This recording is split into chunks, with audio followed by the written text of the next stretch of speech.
Hello बच्चों, तो आप लोग कैसे हैं। एक बार आपका फिर से स्वागत है GC point by CP sir YouTube channel पर।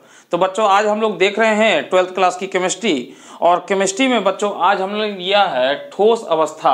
देख रहे हैं आप कक्षा 12 रसायन विज्ञान, ठोस अवस्था जिसे सॉलिड स्टेट कहते हैं। तो बच्चों ये चैप्टर जब से जुड़ा है तब से इससे अभी बहुत ही नॉर्मल क्वेश्चन आते रहे हैं। तो इसमें भी बहुत बड़े बड़े क्वेश्चन होते हैं, जैसे डेंसिटी पर, संकुलन प्रभाज पर, इस तरीके से काफ़ी क्वेश्चन होते हैं। तो इक्का दुक्का क्वेश्चन अभी तक आए हैं, मगर आने के पूरे पूरे चांस होते हैं, कहीं से भी आ सकता है। तो बच्चों आज हम लोग इसमें बात करेंगे संकुलन क्षमता पर प्रश्न। तो बच्चों जैसे कि आप जान रहे हैं ठोस अवस्था की मेरी पिछली वीडियो पड़ी है, जब से हम बना रहे हैं तो उसमें पिछले में आप जाके देखेंगे तो आपको वहां पर भी पूरा चैप्टर मिलेगा लगभग। मगर इस पर हमने बीच में से एक प्रश्न उठाया है, इस पर हम लोग आज बात करेंगे। तो संकुलन क्षमता पर प्रश्न। तो बच्चों इसको पैकिंग फ्रैक्शन भी कहते हैं। संकुलन क्षमता, सबसे पहले इसका अर्थ जान लेते हैं बच्चों। संकुलन क्षमता, तो संकुलन क्षमता का मतलब ये होता है बच्चों, जैसे कि आप जान रहे हैं ये क्रिस्टल पर आधारित है, यानी सिस्टम पर। तो जैसे आपका एक क्यूब है इस तरीके से। तो बच्चों इस क्यूब में इस तरीके से आप देख रहे हैं, एक मिनट सॉरी, ये इस तरीके से। तो बच्चों ये एटम द्वारा ऑक्युपाइड होते हैं, यानी घिरे होते हैं। इस तरीके से एटम इनके पर होते हैं ये, और इस तरीके से। तो बच्चों इन एटम द्वारा इस एटम का कितना भाग टोटल मिलकर के इसको जो है कि घेर लेता है, यानी इसको ढक लेता है, इसके अंदर पूरा समा जाता है। जैसे हम यूं कहें, एक साधारण भाषा में बात करें कि जैसे आपका ये स्क्वायर है और हमने ये इस तरीके से गोलों का अरेंजमेंट कर दिया इस तरीके से। तो बच्चों हम देख रहे हैं कि जो इतना पार्ट है ये गोलों के हिस्से द्वारा ढका गया है। यानी अगर इस टोटल यानी ए बी और सी और ये डी बना लें, यानी ए बी सी डी ये एक स्क्वायर है, वर्ग है। तो इस वर्ग का इन गोलों द्वारा कितना प्रतिशत भाग ढक चुका है, इसी को हम लोग कहते हैं संकुलन क्षमता। बच्चों ये जो बीच में खाली स्पेस आ रहा है, ये इसका जो होता है वो एम्प्टी स्पेस यानी रिक्त स्थान हो जाएगा। यानी अगर 100% है, मान के चलें ये टोटल 60% कवर कर लिया, तो ये जो हिस्सा होगा ये 40% होगा। तो यानी इतना 60% मिला करके एक मान लेते हैं। तो ये जो 60% आया ये हमारे इस क्रिस्टल का यानी इस घनीय जालक का संकुलन क्षमता हो जाएगी, और उसमें एम्प्टी स्पेस कितना हो जाएगा, 40% हो जाएगा। तो यानी गोलों द्वारा कितना स्थान ढक दिया गया है उसी को हम लोग संकुलन क्षमता बोलते हैं। तो चलिए बच्चों अब इस पर बात करते हैं। देखिए प्रश्न हमारा ये कहता, मतलब हमने ये भी लिख रखा है कि प्रश्न कैसे आएगा। यूपी बोर्ड में देख रहे हैं 4 नंबर में 2019 में पूछा गया है ये, यानी ये पूछा गया, तो ऐसे प्रश्न आ सकते हैं। अब जब किसी घनीय जालक के केंद्र पर स्थित परमाणु विकर्ण पर उपस्थित अन्य 2 परमाणुओं के संपर्क में हो तो घनीय संरचना की संकुलन क्षमता की गणना कीजिए, यानी कितना परसेंटेज आएगा वो आपको निकालना है। यूपी बोर्ड 2019 4 नंबर में पूछा गया। तो बच्चों एक एक चीज पर चलेंगे। हालांकि मेरी पिछली वीडियो है और यही मैंने बता रखा है, वीडियो में क्रम बाई क्रम से मैंने बता रखा है, आप वहां पर भी उसको सर्च करके देख सकते हैं। यहाँ पर हम इस केवल एक प्रश्न को उठाएंगे और इसी प्रश्न को एकदम बारीक से समझेंगे, ताकि आप बाकी के प्रश्नों को यूं चुटकियों में कर सकें। तो बच्चों अब हम लोग समझ चुके हैं कि संकुलन क्षमता का मतलब क्या है। चलिए आगे बढ़ते हैं हम लोग। तो बच्चों देखिए सबसे पहले ऐसे प्रश्न में हमें यह जानना होगा कि हमारा कौन सा घनीय जालक है। तो बच्चों यहाँ पर देखिए आपको कुछ नहीं दिया गया है इसमें, मतलब ये नहीं लिखा गया है कि ये BCC है कि SC है कि FCC है, ये कहीं नहीं कहा गया। मगर इसमें कुछ लिखा गया, उसके आधार पर हम लोग ये निर्धारित करेंगे कि ये कौन सा सिस्टम होगा, हमारा कौन सा जालक होगा। देखिए पहले क्यूब बना लेते हैं बच्चों। ये हमने क्यूब बना लिया, इस तरीके से हमने एक क्यूब बना लिया।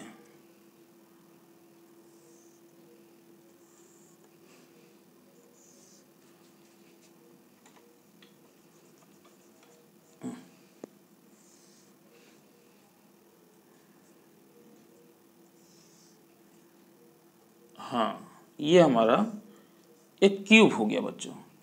तो बच्चों देखिए ये जो क्यूब है आपका, अब इसमें आप जानते हैं छोटी छोटी चीजें भी हम बताते चलते हैं। तो इसमें जैसे कि 4 कॉर्नर ऊपर हैं और 4 कॉर्नर नीचे हैं, यानी 8 कोने हैं टोटल इसमें बच्चों। तो इसमें कह रहा है कि जब किसी घनी जालक के केंद्र पर स्थित, तो बच्चों यहाँ पर एक जो सेंटर बनेगा इस तरीके से, यानी ये इस तरीके से जो गोला होगा यहाँ पर इस तरीके से, एक यहाँ सेंटर पर हमने गोला रख दिया, ये आपको दिखाई दे रहा होगा, ठीक। केंद्र पर स्थित परमाणु विकर्ण पर उपस्थित, तो बच्चों अगर इनका विकर्ण बनाना चाहें तो कैसे बनेगा, यहाँ जैसे देखिए एक छोटा सा हम लोग ड्रॉ कर ले रहे हैं, तो ये इस तरीके से ये हमने बना दिया। तो बच्चों ये वाला हिस्सा जो होगा और ये नीचे वाला हिस्सा अगर इसको मिलाया जाए तो बच्चों इसी को कहेंगे बॉडी विकर्ण, इसको हम लोग कहेंगे बॉडी विकर्ण, यानी बीडी अगर नाम दे दें तो इसको कहते हैं बॉडी विकर्ण। क्या कहते हैं, बॉडी, यानी बॉडी इंग्लिश में बॉडी डायगोनल, डायगोनल यानी काय विकर्ण बोल सकते हैं इसको, काय विकर्ण। तो बच्चों ये आपका बॉडी विकर्ण हो गया। परंतु अगर यहाँ पर इस तरीके से अगर हम देखें, इसी में मैं बना दूं, चाहे मैं अलग आपको बना के दिखा देता हूँ, यानी इस तरीके से ये हमारा एक क्यूब और हो गया। हम छोटा बना रहे हैं ताकि जल्दी बन जाए। तो बच्चों अगर इसको मिला दिया जाए, यहाँ मान लेते हैं ए पॉइंट है, ये सी है, तो जो हमारा जो ए सी होगा बच्चों, इसको हम लोग कहेंगे फलक विकर्ण, फलक विकर्ण, यानी फेस डायगोनल बोलेंगे इसको, डायगोनल।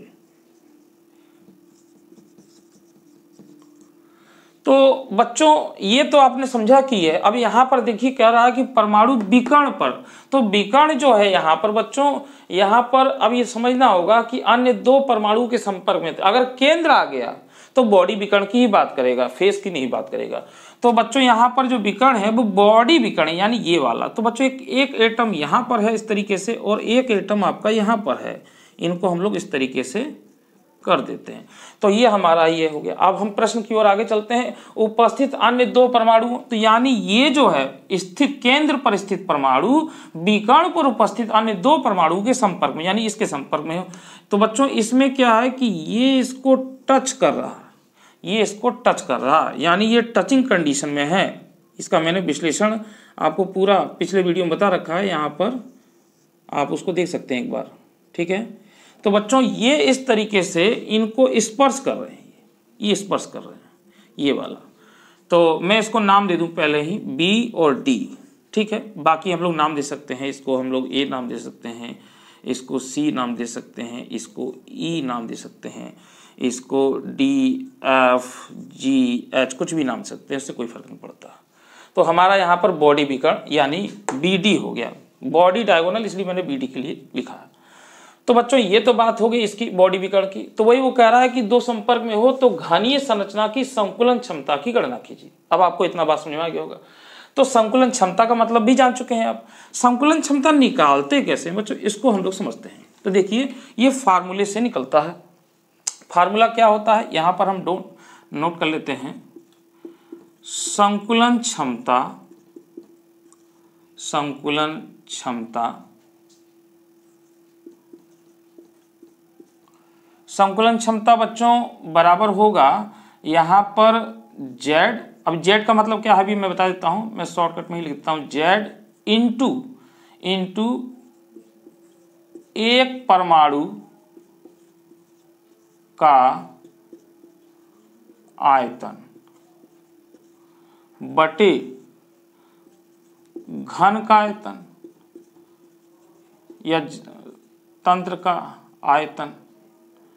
तो यहाँ पे बच्चों हम इसी तरीके से इसको लिख देते हैं, ये हो गया। यानी बच्चों इसको हम लोग पैकिंग फ्रैक्शन भी बोलते हैं, पैकिंग फ्रैक्शन। तो Z into volume of atom,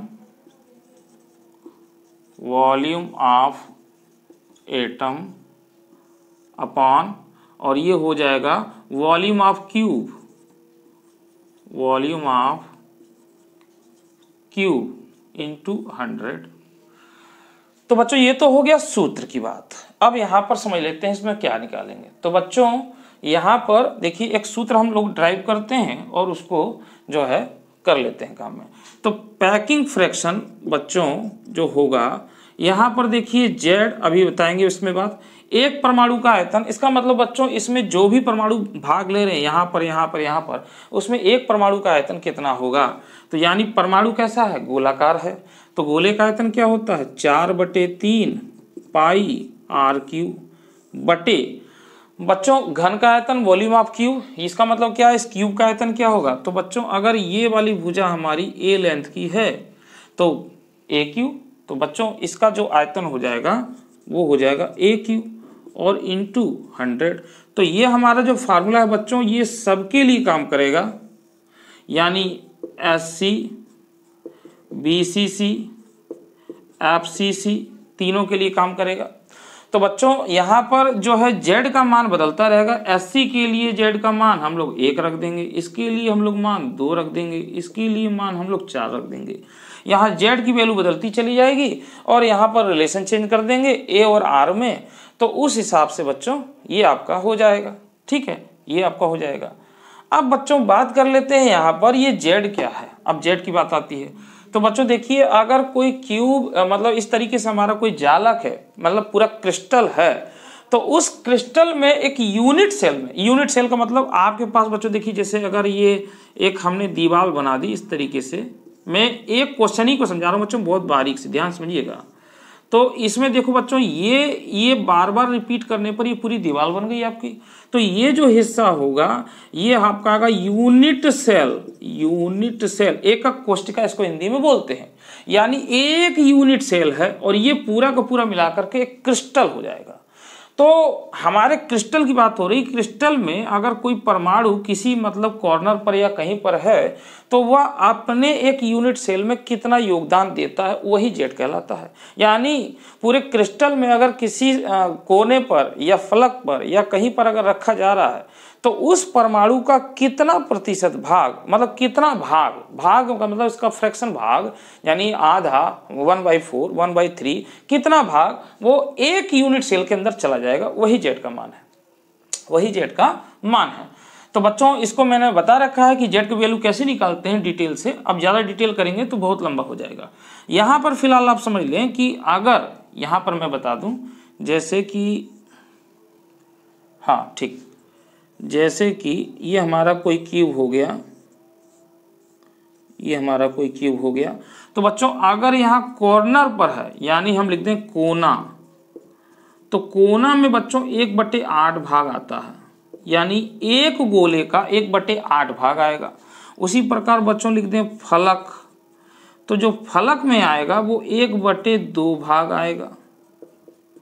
और यहाँ पर हम लोग लिख दें किनारा, किनारा, तो किनारा जो बच्चों ये है, ये लाइन, ये किनारा है, तो इसका आएगा 1/4 भाग आएगा।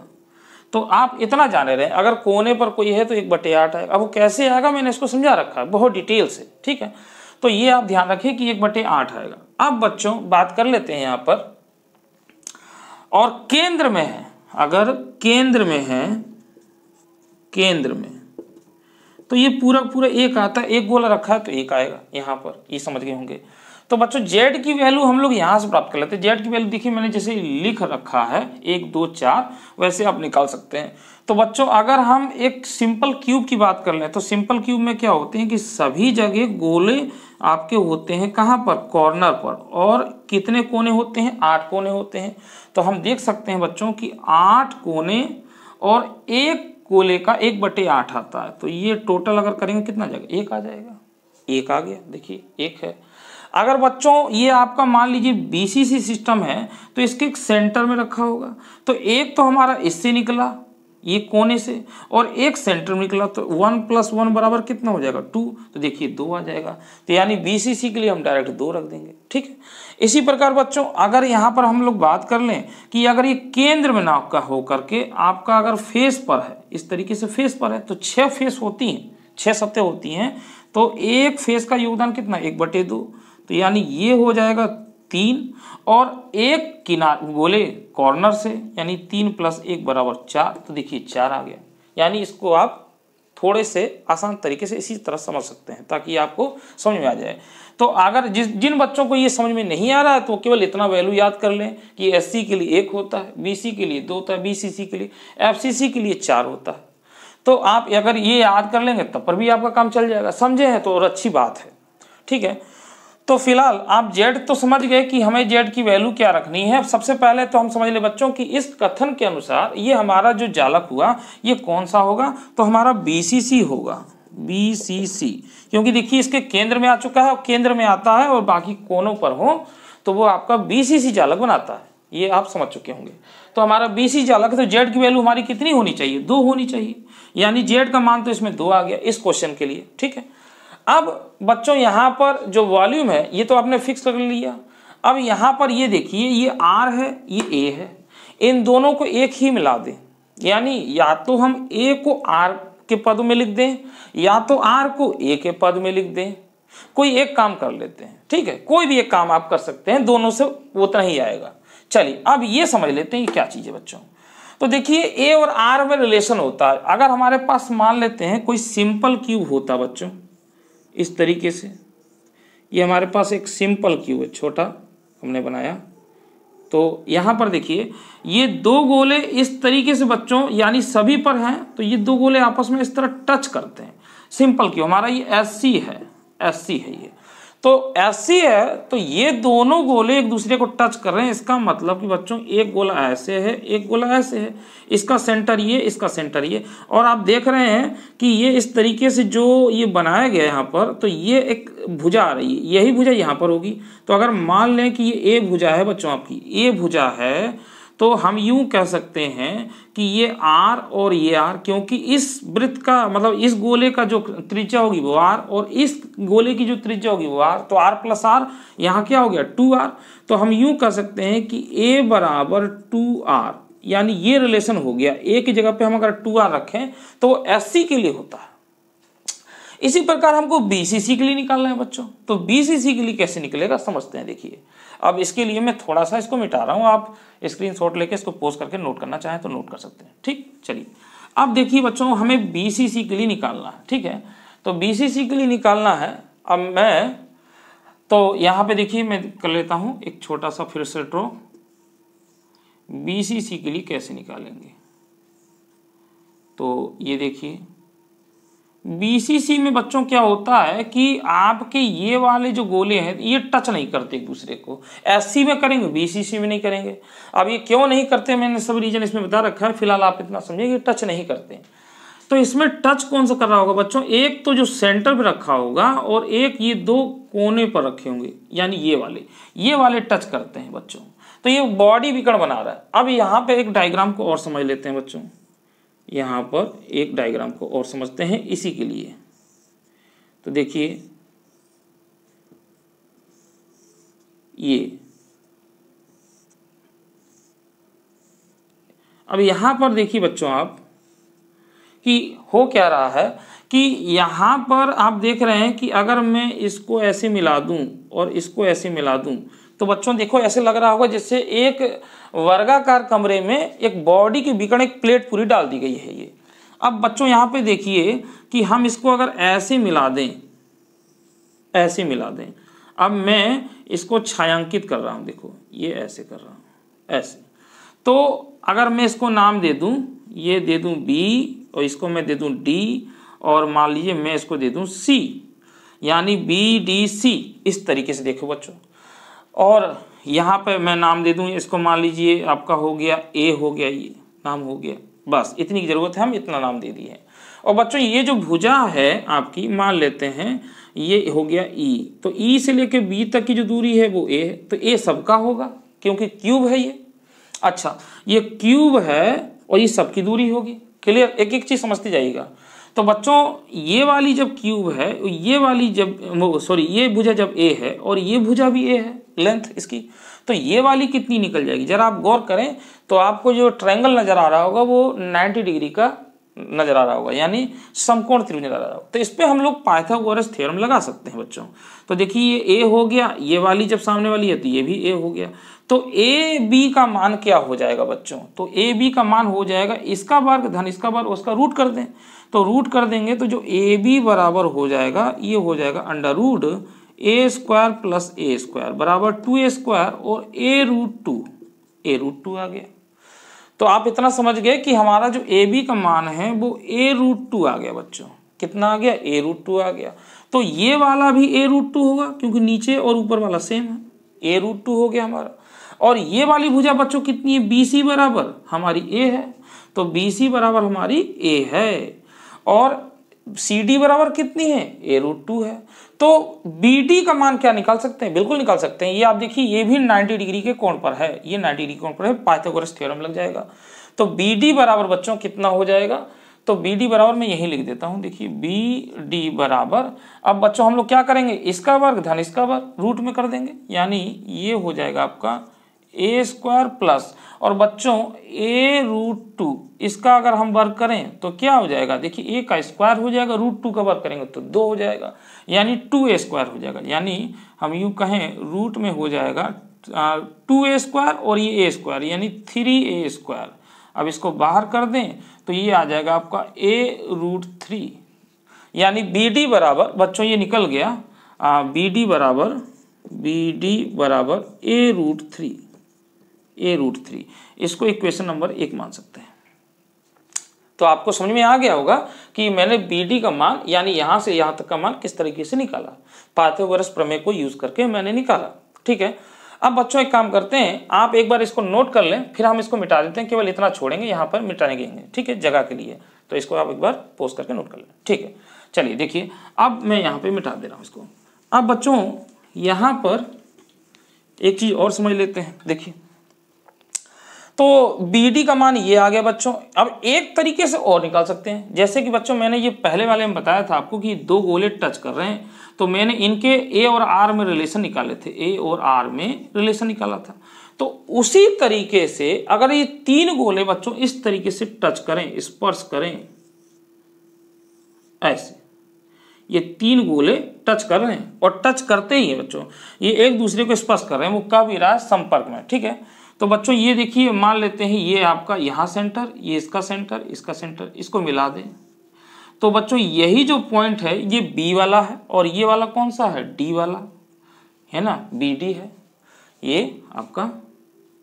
अब मैं इससे ज़्यादा बड़ा नहीं लिख सकता बच्चों, दिखाई दे रहा होगा। ठीक है, तो बच्चों अब ये देखिए ये इसका त्रिज्या है यानी R, और ये भी R, और ये कितना? पूरा पूरा व्यास हो गया, R प्लस R यानी 2R हो गया। तो बच्चों हम लोग सीधे सीधे कह सकते हैं कि जो BD बराबर होगा वो आपका कितना हो जाएगा? BD बराबर, देखो बच्चों R प्लस R 2R और 2R 4R, तो यानी ये हो जाएगा 4R, और समीकरण नंबर 2 हो गया। अब बच्चों दोनों पक्ष बराबर हैं बाएं वाले, तो हम लोग समीकरण 1 और समीकरण 2 से क्या कह सकते हैं? हम लोग कह सकते हैं कि a√3 बराबर ये हो जाएगा 4R। तो a बराबर क्या हो जाएगा बच्चों? ये हो जाएगा 4R बटे √3, यानी इसमें बच्चों ये रिलेशन आता है BCC के लिए। BCC के लिए हमारे पास ये रिलेशन आता है। ठीक है, तो ये आपने समझा। देखिए बहुत एकदम आराम से चल रहे हैं हम लोग। तो ये वाला रिलेशन बच्चों यहाँ पर रखना है, यानी जो हमने फार्मूला अभी लिखा था, फार्मूला ही लिख दें डायरेक्ट, आपने नोट कर लिया होगा।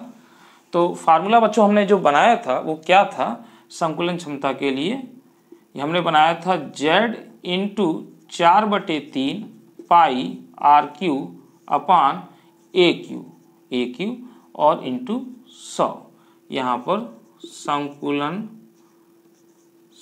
क्षमता। तो बच्चों ये जो आपका सूत्र है, ये जो आपका सूत्र है ये सभी के लिए होगा, जैसे कि मैंने अभी बताया। तो इसी फार्मूले में बच्चों हमको वैल्यू पुट करना है, इसी फार्मूले में हमको वैल्यू पुट करना है। तो यहाँ पर Z की वैल्यू तो आपको मैंने बता दी कि Z की वैल्यू आ जाएगी 2, Z की वैल्यू आ जाएगी 2 आ जाएगी। और बच्चों यहाँ पर जो A और R है तो हम लोग A बराबर अगर ये लिख दें तो RR पद में हो जाएगा। तो अब हमको यही करना है, यानी A बराबर हमारा जो निकल कर आया है वो है 4r/√3 ये आता है बच्चों। तो अब हम लोग इसको वैल्यू पुट करके और ये परसेंटेज में कितना आएगा ये निकालेंगे। यही आंसर है पूरे का 4 नंबर के लिए, ठीक है। तो एक बार आप लोग फिर इसको नोट कर लें। अब हम लोग कैलकुलेशन पे चलते हैं। अब ये चीज समझ में आ गई कि जेड कैसे निकाला और ए मैंने कैसे निकाला, ठीक है। तो ये अब इसको आप नोट कर लें, ठीक है। अब मैं मिटा रहा हूं, देखिए बच्चों। तो अब हम लोग इसको कैलकुलेशन करते हैं कि कैसे होता है। चलिए, तो बच्चों इसमें करना कुछ नहीं है। अब इसमें मान रख देते हैं। देखिए संकुलन क्षमता पर, यानी पैकिंग फ्रैक्शन, पैकिंग एफिशिएंसी भी बोलते हैं इसको, पैकिंग फ्रैक्शन या एफिशिएंसी। तो बच्चों जेड बराबर कितना रखना है हमको, 2 रख देना है, इनटू फार्मूला पूरा रख दीजिए, 4/3 पाई आर क्यू बटे, अब यहाँ पर ए क्यू। तो बच्चों हमें ये मान रखना है 4r/√3 और इसका क्यूब हो जाएगा क्योंकि ए क्यूब, और इंटू 100। चलिए अब सॉल्व करते चलते हैं। तो बच्चों देखिए यहाँ पर ये जो है इसका जब 2 से गुणा कर देंगे तो हो जाएगा 8/3 और ये हो जाएगा आपका पाई आर क्यूब बटे, अब बच्चों देखिए इसका क्यूब करेंगे तो 4 चौक 16, 16 चौक 64, यानी 64r³ बटे, और √3 का बच्चों वर्क करेंगे तो देखिए √3 इंटू √3 और इंटू √3, ठीक है। तो √3 का रूट में रूट करते हैं तो बच्चों करनी हट जाती है, तो ये 3 हो जाएगा और ये 3√3 आ जाएगा, तो यानी ये हो जाएगा 3√3, ठीक है। और इंटू 100 था ये वाला, ये तो पूरा ये चीज़ हो गया। अब बच्चों देखिए यहाँ पर r³ से r³ कट जाएगा, बहुत बच्चों को समझ नहीं आता ये ऊपर जाएगा कि नीचे जाएगा, तो इस पर भी हम लोग बात कर लेते हैं। तो बच्चों इसको देखिए ऐसे लिख लीजिए 8 पाई/3, 8 पाई r³ पूरा लिख लीजिए, ऊपर की ओर है ये हो गया 8 पाई, ये हो गया इंटू, अब बच्चों ये देखिए पलट जाएगा क्योंकि ये इतना बड़ा, फिर इसके नीचे ये आ गया, बटे बटे है, तो ये पलट जाएगा, तो ये हो जाएगा 3√3 बटे, ये हो जाएगा 64r, 3 से 3 कट जाएगा और 8 से 8 64, ये 8 बार चला जाएगा। अब इसको सॉल्व कर लेते हैं तो देखिए ऊपर पाई बचा है और √3 बचा है, यानी पहले तो लिख देते हैं पाई√3 और नीचे बच्चों क्या है 8 है, और बच्चों यहाँ पर ये 100 छूट गया था।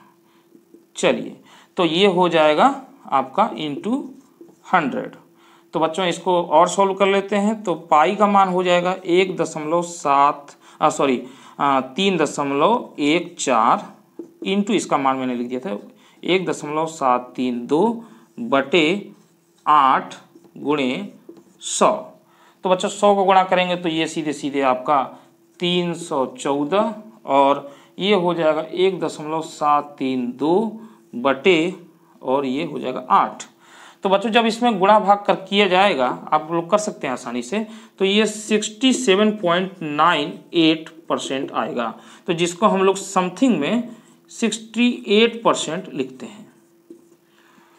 तो बच्चों यही आंसर है, यानी 68% जो है इसका संकुलन प्रभाज है, यानी जो भी हमारा सिस्टम बना, कौन सा बना, बीसीसी। तो बीसीसी के लिए बच्चों ये आता है। अब मैं आपको बता दूं एससी के लिए बच्चों जो आएगा तो आएगा 52.33%, ये इतना आता है। अगर बीसीसी होगा तो बीसीसी के लिए आ जाएगा 68%, और बच्चों अगर एफसीसी होगा तो एफसीसी के आ जाएगा 74%। तो देखिए आना इतना ही है, मगर इसको पूरा करते हैं। अब रही बात लिखने की, तो इसको आप लिख भी सकते हैं कि जो है कि किसी घनी जालक में एक परमाणु केंद्र पर है तथा अन्य 2 कोने के परमाणुओं को संपर्क कर रहे हैं, इसलिए यह जो क्रिस्टल जालक है वो बीसीसी क्रिस्टलित जालक है। अब उसके बाद बच्चों यहाँ पर बस ये लिख देंगे कि इसका आर में संबंध है। इसमें लिखना बहुत कम है, ये करना है इसको एक लाइन से। तो मैंने ये आपको समझ में आया होगा बच्चों। अब इसी आधार पे बच्चों हम लोग किसी का भी निकाल सकते हैं, बस आपको जेड की वैल्यू जो मैंने आपको बता दिया, और ए और रिलेशन में वो भी हो गया, ठीक है। एफसीसी के लिए भी उसी तरीके से निकाल लेंगे कि वहां पर फेस का जो फेस गोनल है, फलक विकर्ण, वहां पे लेंगे, तो वहां पर भी हम लोग जो है कि 4r निकालेंगे और एक समीकरण पाइथागोरस से निकाल करके उसको हल कर देंगे। तो बच्चों आई होप ये क्वेश्चन आपको समझ में आया होगा। ये बहुत ही महत्वपूर्ण है 4 नंबर में, और देखिए बहुत आसानी से निकलकर आपके सामने आ गया। तो ऐसे प्रश्न आपको परीक्षा में देखने को मिलता है, और आपको समझ करके कि ये कौन सा है, किस में फिट हो रहा है, या क्या इसमें करना है, ये सारी चीजें आप पढ़ करके और उसको हल करेंगे। तो बच्चों उम्मीद करते हैं ये क्वेश्चन आपको बहुत समझ में आ गया होगा। अगर फिर भी कुछ डाउट है तो आप कमेंट्स बॉक्स में मुझे लिख करके बताएं, मैं आपको उस समस्या को दूर करूंगा। तो बच्चों आज की वीडियो में इतना ही। अगली वीडियो में हम लोग फिर किसी खास टॉपिक पे बात करेंगे, और तब तक के लिए मुझे दीजिए इजाजत। धन्यवाद।